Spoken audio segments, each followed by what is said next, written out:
ध्यान रखना। सर्वप्रथम संकल्प। संकल्प और प्रार्थना वो शक्ति है, वो ताकत है जो ईश्वर ने प्रत्येक मानव को प्रदान की है, और यह जितनी गहराई से की जाती है उतना ही इसका सुखद परिणाम आपको मिलता है। ध्यान रहे, हमारे जीवन का जो केंद्र है, अभी हमने अपने मस्तिष्क को मान रखा है, बना रखा है।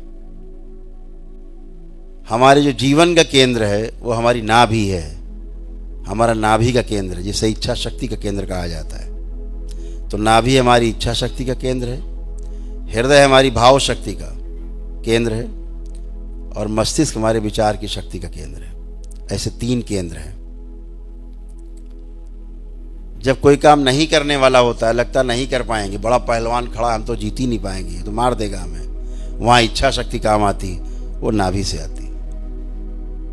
माँ के गर्भ में जो सबसे पहले बनता है वो नाभि बनती है, फिर उससे नाड़ियाँ निकल के पूरे शरीर बनता, धीरे धीरे पूरे शरीर में नाड़ियाँ फैल जाती।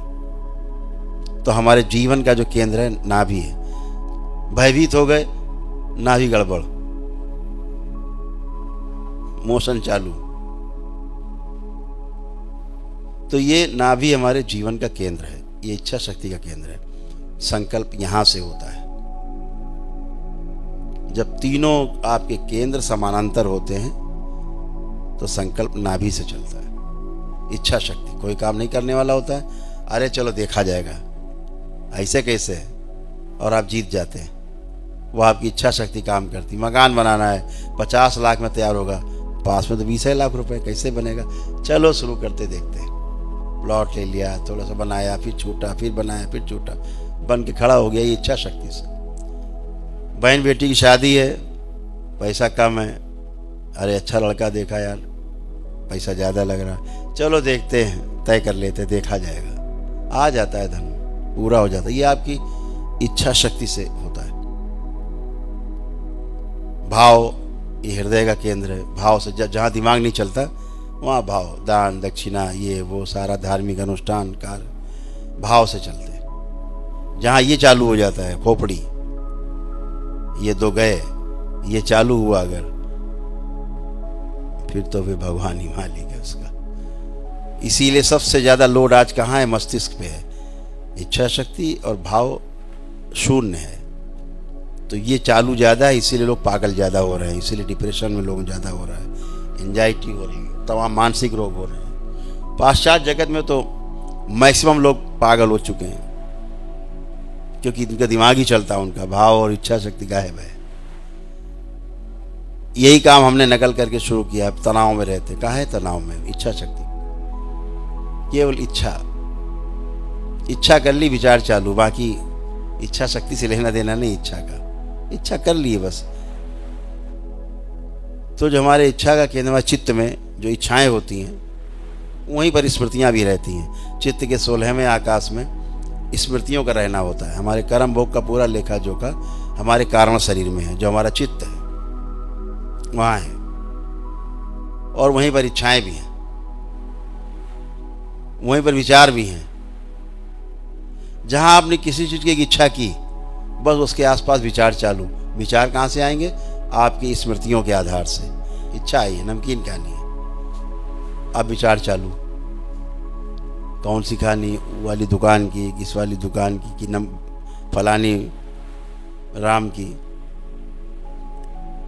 अब आपका स्मृति का पिटारा खुला, स्वाद, मन आया। अब आगे मन आ गया। मन में 2 क्रियाएं होती हैं, टेस्टिंग और सेलेक्टिंग, चयन और आस्वादन की।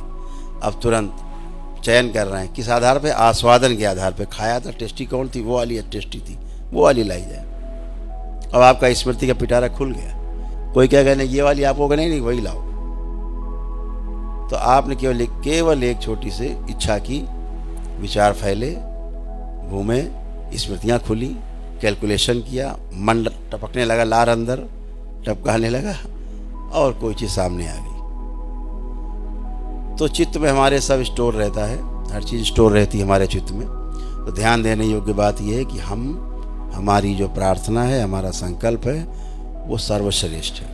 हर चीज़ की रिक्वायर अलग है। शरीर की अलग रिक्वायर है, जिसके अंदर जीवन है, जो शरीर को चला रहा है, उसकी अलग रिक्वायर है। सुख जीवन की चाह है। कौन सा सुख? ये नहीं ये खाया वो पिया, ये सुख नहीं है, ये तो अनुभूति है। सुख वो है जो निरंतर सुख है, जो कभी दुखी में ना बदले, जिसे हम आनंद कहते हैं। जो दुख में ना बदले वापस, उसे सुख, निरंतर सुख कहते हैं, वो आनंद है। जान करके समझ करके जीने से होता है। आप जो भी प्रार्थना करते हैं, बच्चा करे, बुजुर्ग करे, कोई भी करे प्रार्थना, सुनता ही है। इतना ही नहीं, सुन के आपको उत्तर भी देता है। हमारी क्या कमी आप सब में? सुन नहीं पाते उस उत्तर को, तो संशय में रहते हैं, संदेह में रहते हैं। पता नहीं, प्रार्थना तो किया देखो, दर्शन तो कराएं देखो, मानता तो मानाएं देखो, क्या होता है, पता नहीं क्या होगा। वो संशय आपकी स्मृतियों को और खराब करता है, आपको नीचे ले जाता है। गहरा विश्वास जहां पर है, वही आपका संकल्प और प्रार्थना फलित होता है। तो उसकी चाहत है, वो चाहत है उसकी आनंद की, ईश्वर से मिलन के लिए वही आनंद है जो आप छोड़ देते हो। आप तो अब तो ठीक, अब क्या करना, तो मान के चलते हैं। तो मानने वाला कालम बहुत खतरनाक है। जो भी आज तक माना है, अगर जीवन में उसको जानने का प्रयास किया होता, तो जहां आज आप बैठे हैं कष्टों में नहीं बैठे होते। मान के चले, तो मान लिया कि संकल्प प्रार्थना छोटी चीज है, जबकि इस संसार में, इस सृष्टि में मनुष्य के पास सबसे बड़ा अगर कोई हथियार है तो वो संकल्प है, अपना स्वयं का प्रार्थना है, ईश्वर से की गई।